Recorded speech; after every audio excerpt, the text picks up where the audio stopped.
मरे घर पनिया पिलाई दी है जान गे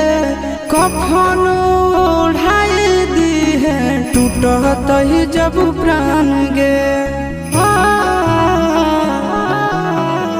मरे घर पनिया पिलाई दी है जान गे कफन ओढ़ाई दी है टूटत ही जब प्राण गे हगे हमारा से तोरा जाती प्यार होता भेंट सक छात कर लगे हगे सोनाया गावा हो भरती पा